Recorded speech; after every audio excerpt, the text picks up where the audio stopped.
캐빈 필터, 실내 필터예요. 엔진 에어 필터, 엔진 오일 필터를 교환을 하고 엔진 오일은 나는 무조건 교환을 하는 게 나는 맞다라고 생각을 해요. 자, 그리고 냉각수는 교환을 하는 게 아니라 요즘 차들은 엔진의 블럭이나 헤드가 다 알루미늄이기 때문에 10만 몇 킬로가 돼도 냉각수가 오염될 확률이 지극히 적어요. 옛날처럼 스틸 블럭일 때는 냉각수가 일정 킬로수가 되면 오염이 됐었어요. 근데 요즘 차들은 냉각수가 오염이 잘 안 돼요. 15만 킬로가 돼도 멀쩡한 경우가 많거든요. 냉각수는 점검만 하는 거죠. 양이 부족한가? 아니면은 냉각수의 오염도가 어느 정도, 오염도가 어느 정도 됐는지를 확인해서 이것도 교체라든 어쨌든 하는 거예요. 자, 이제 미션 오일. 미션 오일은 비싸죠. 전륜의 차 같은 경우는 밑에 펜필터를 교환 안 한다 하더라도 싸게 해도 15, 17. 노보스 게러지에서 좀 좋은 오일로 하게 되면 22에서 28만 원 정도 나올 수도 있고, 후륜 미션인 경우는 미션에 밑에 펜까지 교체하고 어쩌고 하다 보면 수입차 같은 경우는 48만 원, 56만 원, 67만 원, 막 80만 원 가는 경우도 있어요. 국산 제네시스도 35만 원에서 45만 원까지 갑니다. 미션 오일은 비싸요. 그러니까 미션 오일은 이제 어떻게 봐야 되냐? 자, 내 차 키로수가 5만 킬로야. 5만 킬로면 전차주가 미션 오일을 교환 안 했을 확률이 거의 95%입니다. 어차피 팔 건데 비싼 돈 주고 안 하겠죠. 그러면 5만 킬로에서 6만 킬로, 7만 킬로면 웬만하면 나는 미션 오일은 갈아야 돼요. 돈이 들더라도 갈아야 돼요. 그래야 나중에 미션 충격이나 미션에 생기는 데미지를 미연에 예방할 수 있고 주행할 때 되게 좋은 느낌을 갖게 됩니다. 차도 중요하지만 케미컬류나 엔진과 미션과 동력 계통의 컨디션도 되게 중요한 거예요. 컨디션 관리는 진짜 중요한 겁니다. 사람들이 자꾸 차는 망가진 것만 고치면 되는 줄 아는데 전체적인 주행에 관련된 컨디션을 관리하는 건 굉장히 중요하고 좋은 거예요. 운전 느낌도 되게 좋거든요. 이 정도 키로 쓰면 갈아야 돼요. 근데 내가 중고차를 샀는데 3만 킬로야. 이건 엔진오일 빼고는 갈 게 없어요. 다른 거 막 나한테 와서 갈아달라고 하는데 갈 게 없어요. 순환식 미션오일 교환 그렇게 안 갈아도 됩니다. 자연 드레인식으로 빼고 다시 넣으면 돼요. 순환식 여러분들 그거 오일 많이 넣고 비용 많이 받고 나는 그거 안 좋아합니다. 순환식은 제가 왜 안 좋아하냐면 미션이요. 뭐 이건 100%는 아닙니다. 차마다 다를 수도 있고 구조마다 다를 수도 있는데 미션이요. 만약에 미션이 이렇게 생겼어요. 여기에 토크 컨버터가 있어요. 자, 여기에 기어들이 뭐 이렇게 맞물려 있다고 쳐봐요. 이렇게 기어들이 맞물려 있고 여기 이제 디퍼렌셜 케이스가 있어서 여기서 바퀴 축으로 이렇게 축이 나간다고 해봐. 자, 토크 컨버터가 있어. 여기에 드레인 콕이 있어.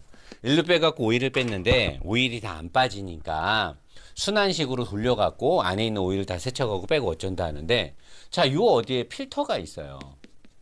그러면 미션 안에 쇳가루가 있던 뭐 어쨌을 때 이 필터가 쇳가루를 포집을 하고 있는 거죠. 근데 전륜 미션들은 요걸 못 갈아요. 필터를 가려면 엔진에서 미션을 떼서 밑으로 빼야 돼요. 미션을 내려야지만 필터가 갈 수 있어서 필터 못 가는데 자, 엔진이 작동을 해요. 엔진이 여기서 엔진이 작동을 하면 토크 컨버터를 돌리죠. 토크 컨버터를 돌리면 러거 클러치가 물리고 어떻게 하면서 기어들이 돌기 시작합니다. 자, 오일의 순환 방향이 있어요.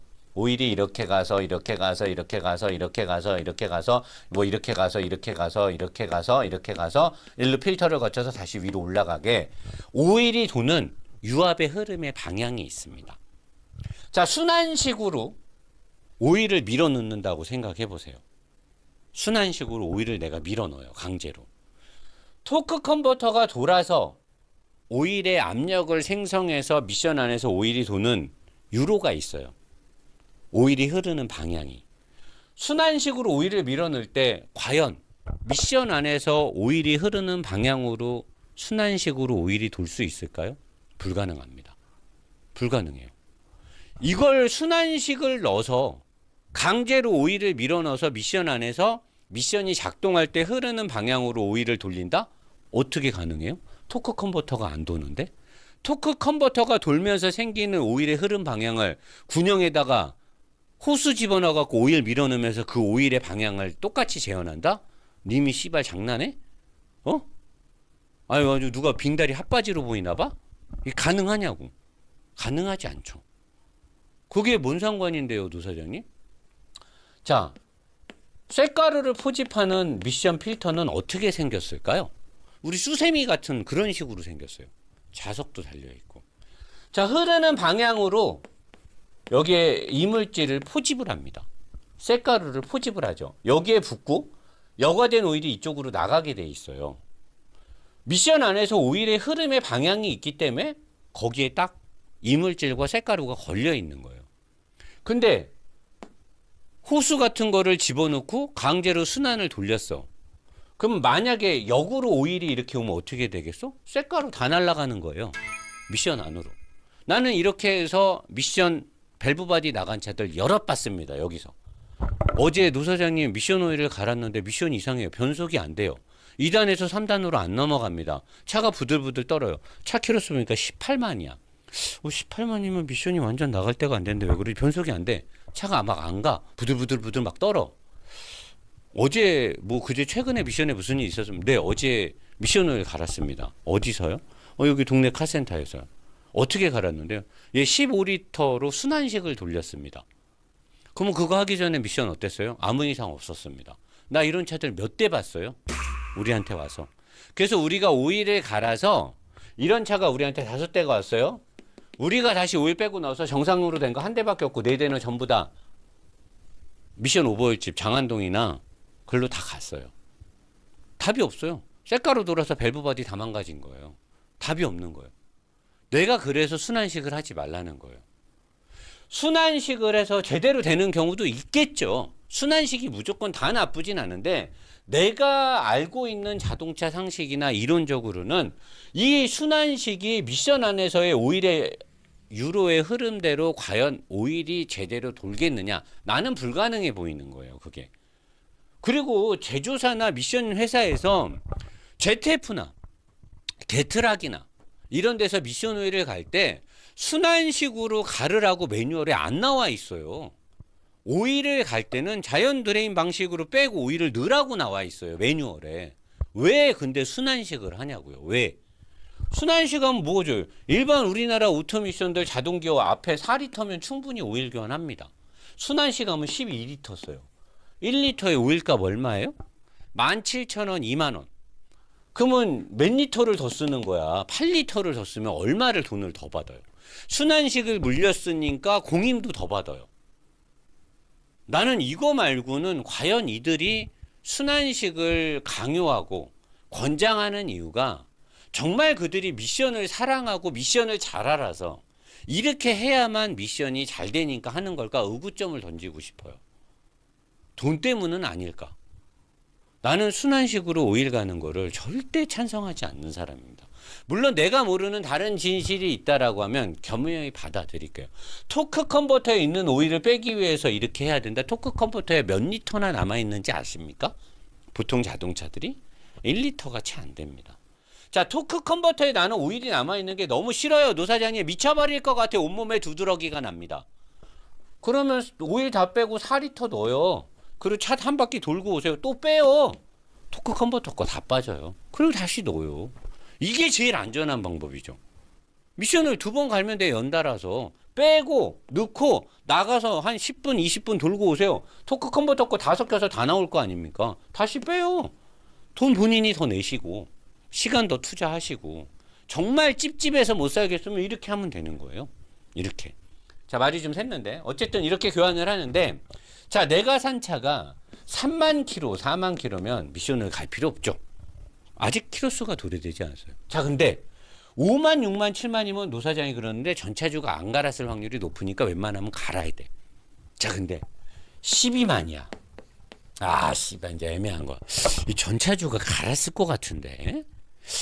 자기의 희망상 전차주가 아마 9만 10만에 갈았을 건데 이거. 그럼 나는 안 갈아도 되는데.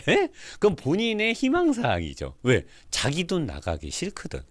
자기 돈 나가기 싫으니까 전차주가 10만에 갈았어야 되는 거야. 왜? 키로수가 도래됐으니까.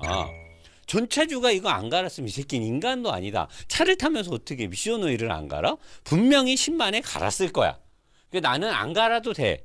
라고 본인의 희망사항을 저한테 얘기를 해요. 자, 차 뜹니다. 릴리리리리리 차 뜹니다. 차 떠요. 차 뜹니다. 이제 들어가서 확인 작업 들어가는 거죠. 밑에 딱 봤는데 드레인콕을 연 흔적이 없어요. 미션 ZF 펜이나 벤츠 9G 트로닉스 미션이나 아우디는 미션 펜에 스티커가 붙여 있죠. 출고할 때 스티커가 안 붙여 있거나 최초 출고할 때랑 후에 갈았을 때랑 미션 펜이 달라요. 그리고 볼트를 끄른 흔적들이 다 있기 때문에 딱 봤어요. 대부분은 안 갈았죠. 사람들이 미션 오일의 중요성을 아직까지는 다 이 전파가 잘 안 돼가지고 우리나라 사람들이 미션 오일을 잘 안 갈아요. 아직까지 잘 모르니까. 그래서 10만, 12만, 15만이 되면 무조건 가서 갈았는지를 체크를 하세요. 내가 꼭 갈아야겠다, 안 갈아도 된다 그렇게 판단하지 마시고 10만이 넘었으면 가서 미션 오일을 갈았나 안 갈았나를 눈으로 확인이 돼요. 확인해보고 안 갈았으면 갈아야죠. 그리고 브레이크 오일은 전에도 제가 오일 내용을 여기서 시판에서 알려드렸는데 브레이크 오일은 저는 빠르면 3만 늦어도 5만 킬로마다는 교환을 해야 된다고 보는 사람이에요. 수분과 친해지는 부분도 있고 안전이나 여러 가지가 관련이 있기 때문에 이 키로수를 계산해서 본인이 차를 샀어. 전차주가 갈았든 안 갈았든 상관없이 3만이면 6만, 9만, 12만, 5만마다면 5만, 10만, 15만이니까 본인이 판단해서 가면 되고 디퍼런셜과 TC 오일은 미션 오일을 따라가면 됩니다. 같은 기어 오일이기 때문에 미션 오일을 갈 때 디퍼런셜 오일과 TC 오일을 같이 가면 되는 거예요. 자, 여기까지 중고차를 사서 내가 갖고 와서 오일류는 반드시 체크를 해야 돼요.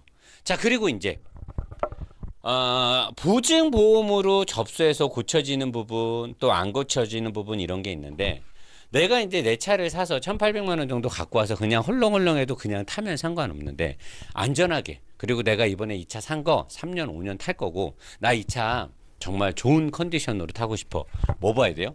엔진, 미션 엔진하고 미션 오일 관련 제가 지금 알려주죠. 엔진 오일류라든가 이런 거 점화 플러그나 이거 오늘 다 하기엔 좀 그러니까 엔진하고 미션을 어떤 식으로 봐야 되는지는 다음에 저한테 라이브 때 해달라 그러세요. 알려줄게요. 오늘은 거기까지 하기 너무 양이 많으니까. 자, 그러면 하체와 소모성 파워트레인을 봐요. 소모성 파워트레인은 노사장님 처음 듣는 말인데 무슨 말이에요? 소모성 파워트레인 부분 뭐 있어? 브레이크, 동력 샤프트, 프로펠러 샤프트나 등속 조인트, 그 다음에 엔진 주변 부품들, 엔진 마운트라든가 미션 마운트라든가 타이어라든가, 그 다음에 쇼바, 댐퍼, 서스암, 텐션 스트럿, 스티어링암, 맥퍼슨 스트럿, 위에 있는 어퍼암, 뒷바퀴에 있는 멀티링크, 뭐 트레일링 링크부터 해서 많죠. 서스펜션을 잡아줘. 바퀴를 잡아주고 있는 이 암들, 서스펜션. 앞바퀴 쪽에 이렇게 두 개, 위에 하나 있는 WC-본, 이런 암들. 암의 부식류의 상태를 체크하고 댐퍼의 헐렁함이 괜찮은지, 유압이 꽉 차 있는지 이런 거 확인하고, 미션으로부터 나가는 프로펠러 샤프트의 끝에 달려있는 플렉시블 조인트에 금이 가 있는지 안 가 있는지, 그 다음에 디퍼렌셜 오일에 베어링 쪽에 오일 누유가 있는지 없는지, 여기서 뻗어나가는 드라이브 샤프트에 문제가 있는지 없는지, 앞바퀴 쪽에도 사륜이면 드라이브 샤프트, 등속 샤프트에 문제가 있는지 없는지, 이런 것들을 다 점검을 하는 거예요. 본인이 모르면 하체 점검을 해주세요 한마디 하면 다 알아듣습니다. 정비하는 데서. 본인이 이런 것들을 모르겠으면 이런 것들을 싹 정비를 하면 이제 새 차가 되는 거예요. 근데 이런 것들을 저렴하게 할 수 있는 부분들이 많아요. 요새는 물론 애프터 부품이 정식의 정품보다 수명은 짧아요. 하지만 그 수명이 몇 달 만에 끝나는 게 아니니까. 그래서 내가 중고차를 샀는데 정말 내 차를 좀 좋은 컨디션으로 잘 타고 싶으면 일단은 오일류를 이렇게 싹 교환하고, 그리고 나서 내가 돈을 쓸 의향이 있으면 이런 것들 하는 거예요. 근데 이 중에서 댐퍼가 제일 비싸요. 그 다음에 브레이크 디스크랑 브레이크 패드도 비싸죠. 근데 브레이크 디스크가 다 됐거나 소리가 나거나 패드가 되는 건 이건 1순위입니다. 이건 선택이 없어요. 무조건 해야 되는 거예요. 무조건 해야 되는 거예요. 브레이크는 돈 아끼면 큰일 납니다. 타이어 무조건 해야 되는 거예요. 타이어하고 브레이크는 돈을 아끼면 안 돼요. 안전과 직결이 된 거예요. 생명과 직결은 무조건 해야 되고, 엔진 주변에 엔진 마운트라든가 미션 마운트라든가 이런 건 안 해도 돼요. 이건 잡소리가 좀 나거나 엔진 진동이 들어오는 건데 생명이나 주행하고는 전혀 상관없고 호사품이에요. 그냥 부드럽게 하기 위해서 엔진 진동이 좀 들어오게 해서 이거는 안 해도 돼. 돈 있으면 하는 거야. 자, 동력 샤프트도 문제가 있으면 해야 되는데 얘는 문제가 될 확률이 되게 적어요. 중고차를 살 때 동력 샤프트 쪽에 뭐 앞쪽에 있는 등속 조인트라든가 프로펠러 샤프트라든가 뒤에 드라이브 샤프트가 문제 있는 확률은 거의 없어요. 있다 하더라도 앞쪽에 뭐 부트 터진 거 정도밖에 없기 때문에 얘도 사실 뒷순위로 밀려나요. 그러면 노사님 내가 차를 샀는데 내가 예전에 탈 때인데 이 차는 뭔가 헐렁해요. 코너를 넣으면 차가 띠뚱띠뚱하고 고속으로 다닐 때 약간 꿀렁꿀렁해요. 댐퍼가 다 된 거예요. 그 서스펜션 암, 텐션 스티어링 암의 부트들이 부싱들이 헐거워지거나 경화가 돼서 갈라져서 부싱의 역할을 제대로 못해서 그래요. 자, 내가 돈이 있어. 댐퍼 바꾸면 기가 막히죠. 돈 주고 내 차를 수리하는 것 중에 가장 만족도가 높은 게 댐퍼예요. 댐퍼는 할아버지가 됐던 할머니가 됐던 간 면허를 딴 20살짜리 여자애가 됐던 간에 댐퍼를 딱 바꿔주는 순간 와 라고 소리가 나와요. 내가 정비하면서 느낀 건데 옛날에 튜닝할 때도 느꼈는데 돈 주고 수리하는 부속품 중에 가장 만족도가 높은 게 댐퍼입니다. 쇼바는 바꾸는 순간 국산차 트럭, 포터, 스타렉스를 망라하고 어떤 차도 비싼 댐퍼가 아니라도 댐퍼는 바꾸는 순간 순정 댐퍼라도 와, 내 차가 이런 차였구나. 가장 만족도가 높아요. 국산차는 근데 순정 댐퍼가 별로 안 비싼데 독일 차들은 비싸죠. 댐퍼가 비싸니까 못해. 아, 씨발 하지 마. 돈 없어 안 해. 돈 없어서 중고차 샀는데 이거 어떻게 해? 안 해. 그러면 텐션 스트럿만 바꾸면 돼요. 스티어링 암은 회전을 할 때 바퀴의 중심축이 돼서 얘는 소리가 나거나 코너를 돌 때 좀 헐거운 느낌인데 주행을 할 때 차 하체를 짱짱하게 잡아주는 건 텐션 스트럿이 한단 말이야. 앞에서 이렇게 앞쪽에서 이렇게 휘어서 노사장이 늘 말하는 활 시위처럼 생긴 거 텐션 스트럿 암. 요거만 앞에 좌우 두 개만 바꿔줘도 차가 많이 짱짱해져요. 정 돈이 없으면 얘만 딱 하는 거야. 텐션 스트럿만. 요거만 딱 하고 브레이크 연마하지 말고 웬만하면 가세요. 디스크. 브레이크 디스크 바꾸고 패드 딱 바꾸고 타이어 그냥 중급 정도 딱 끼면 끝. 그러면 돈 아끼면서 차 상태 딱 좋아지는 겁니다. 완전히 좋게 하려면 이제 댐퍼도 바꾸고 다 해야 되는데 돈이 없으니까. 없을 땐 여기까지만 하는 거. 그러면 중고차 어떻게 사야 돼? 사서 이제 서류 절차 어떻게 해야 돼? 차들 중에 어떤 거 있을 때 망설일 때 어떤 기준으로 차 골라야 돼? 차 이제 내가 갖고 왔어? 뭐부터 해야 돼? 오일 관리 딱 했어? 자 이제 리프트 떠갖고 밑에 조사 들어가는 거야. 내 차 어디 할까? 딱 이렇게 해서 타면 3년 5년 아주 깔끔하게 타는 거예요. 중고차는 이렇게 타는 거예요. 근데 내가 게러지에 운영을 해보니까 이렇게 하는 사람들이 의외로 엄청 많아요. 물론 뭐 그분들 중에 어떤 분들은 내 거 영상을 보고 찾아와서 했던데 나는 영상에서 이렇게 알려준 적이 없거든요. 근데 내가 이제 영상으로 찍는 거죠. 정비하는 영상을 찍어주니까 그걸 보고 와서 이제 좀 아는 척을 내가 중고차 샀는데요. 나 이러면서 피곤한데 막 이러면서 선생님 이거 서스펜션 이거 좀 봐야 될 것 같은데 피곤한데 이거 빨리빨리 좀 어떻게 댐퍼가 좀 이게 좀 압이 좀 빠진 것 같은데 가스가 없는 것 같아요. 여기서 나한테 딱 걸린 거예요. 댐퍼에는 가스가 나갔다고 말랑말랑해지는 게 아니거든요. 오일 압력이 약해지거나 피스톤이 헐거워진 건데 어서 주워들은 거에서 가스가 좀 빠진 것 같아요. 가스는요 위로 올라갔다가 끝까지 내려갔을 때 밀어줄 때 역할을 하는 거지 댐퍼 전체적인 운동 성능하고는 상관이 없어요. 사람들이 가스 댐퍼라고 하면 댐퍼 안에 가스가 들어가 있는데 아니에요. 댐퍼가 끝까지 올라가거나 끝까지 내려갈 때 이 튕겨주는 역할을 가스가 하는 거지 전체 댐퍼의 능력은 피스톤과 오일이 하는 거예요. 어서 주워들은 건 있었고 가스가 나한테 딱 걸리는 거지. 좆도 모르는데 일단 와서 아는 척을 딱 하는 거예요. 굳이 여기 와서 아는 척 안 해도 돼요. 알아서 저희가 잘 모셔드립니다. 굳이 내가 뭐 모르면은 노사장이 눈탱이 때립니까? 알건 모르건 갈 건 갈아야 되는 거고 안 갈아도 되는 거는 안 가른다고 하니까 와서 아는 척 안 하셔도 돼요. 그냥 던지고 노사장이 점검 다 해줘. 그럼 제가 알아서 점검을 합니다. 해서 우리 직원들이 싹 리스트를 다 뽑아요. 근데 그런 사람들이 의외로 많아요. 그래서 나도 이걸 다 손님들한테 배운 거예요. 여기에 차를 정비하러 오는 사람들이 다 이런 순으로 정비를 하고 그러고 나서 굉장히 만족도가 높은 걸 내가 보니까 저번 주에도 3GT 하남 쪽에 아니 남양주 쪽에 어떤 여자분이었는데 그 공연 기획 쪽 일하시는 분이었는데 댐퍼 4개 텐션 스트러 풀 패키지한테 전화가 왔어 밤에. 난 또 차에 무슨 문제가 생겼나 이 시간에 왜 전화지? 차가 너무 좋다고 오 사장님 너무. 근데 그분은 본인이 다 정했어요. 본인이 댐퍼 4개, 할대 링크, 텐션 스트럿, 뭐 풀 패키지 뭐 딱딱딱 본인이 다 카톡으로 딱 정해갖고 이거 해주세요 그러고 차를 보내버린 거야. 자기가 그걸 알고. 그거 하면 무조건 좋아요. 안 좋을 수가 없는 거야. 하체 관련된 걸 다 봤거든. 차가 새 차가 됐다는 거야. 그럼 내가 차 보내줄 때 서비스로 세차를 해서 보내줘서 그래서 새 차가 됐다고 하는지 모르겠는데 아무튼 그렇게 아는 분들은 차를 그렇게 고쳐서 잘 탄다. 저희는 보증보험 수리는 안 합니다.